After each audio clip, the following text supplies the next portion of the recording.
Donc que faut-il faire? Nous sommes la deuxième économie du continent. Les gens, ne vous laissez pas impressionner. 3-4%, c'est rien du tout. C'est rien du tout. Ce qui est une charge indue, c'est une dette de cette nature, une dette publique de cette nature. Et moi, je fais une proposition. Je vous dis la chose suivante. L'Europe va mourir et peut-être même entrer en guerre à l'intérieur d'elle-même si on continue cette politique qui dévaste tous nos pays. Il faut que la Banque centrale rachète toutes les dettes souveraines de tous les États de l'Union européenne. Cela provoquera une inflation d'à peine 5 ou 6 points, mais qui nous permettra, d'une part, par cette inflation, de dévaloriser le capital dû, et deuxièmement, à tous les pays de retrouver de la respiration pour repartir de l'avant. Avec quel argent elle achète cette dette? En faisant tourner la planche à billets, comme l'ont fait les Américains? C'est comme ça. C'est ce que fait la banque nord-américaine. Tourner la planche à billets, c'est une image. Je ne veux pas que nos auditeurs croient qu'il y a quelqu'un qui appuie sur un bouton et qui se met à imprimer des billets. Les banques, vous devez leur dire, c'est difficile à comprendre les gens, mais entendez-le bien, les banques prêtent un argent qu'elles n'ont pas.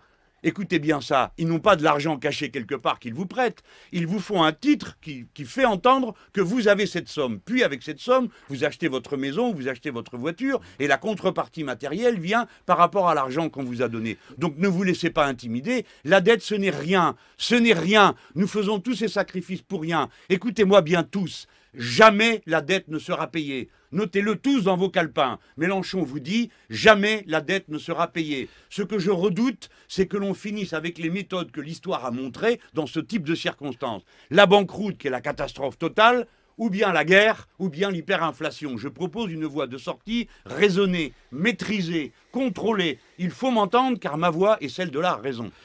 Jean-Noël Queneau, vous venez de parler de guerre à l'intérieur de l'Europe.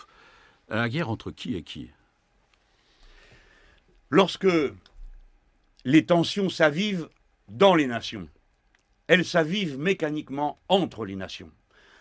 Si nous nous retrouvions dans une situation hors contrôle, c'est-à-dire où les Allemands s'exaspéreraient de vouloir faire payer aux Français leur retraite et où les Français s'exaspéreraient de devoir céder aux Allemands des choses qui sont demandées sur un ton qu'ils ne tolèrent pas. Eh bien, oui, les tensions naîtraient entre Français et Allemands. Je vous le redis très solennellement, l'histoire lente est toujours à l'œuvre. Toujours à l'œuvre. Quand vous parlez de guerre, ce n'est pas un mot anodin. Est-ce que c'est une métaphore ou c'est une réalité? Au départ, ça commence par une métaphore. Et ensuite, on ne sait pas où la métaphore s'arrête dans son entrée sur le champ de la réalité. Ce qui est en train de se passer en Ukraine est d'une nature comparable à ce qu'on a connu au moment de la Première Guerre mondiale. C'est-à-dire qu'étant dans la main d'irresponsables, tout d'un coup, de fil en aiguille, des coalitions se mettent en mouvement et se frappent les unes avec les autres. Voilà un des mécanismes qui peut conduire à la guerre. Mais d'une manière plus générale, l'opposition entre Européens, je vous rappelle que nous avons de nombreux siècles où l'absurdité de la guerre l'a emporté sur les solutions raisonnables. La guerre de 14 n'avait rien d'inéluctable. La guerre de 1940 n'avait rien d'inéluctable si l'on avait brisé à temps les reins aux nazis, ce que l'on n'a pas fait, que ce soit à propos de l'Autriche ou de la Sarre, si l'on se souvient pour ceux qui connaissent l'histoire. Il faut donc avoir le courage de l'histoire, ce qui suppose déjà de la connaître.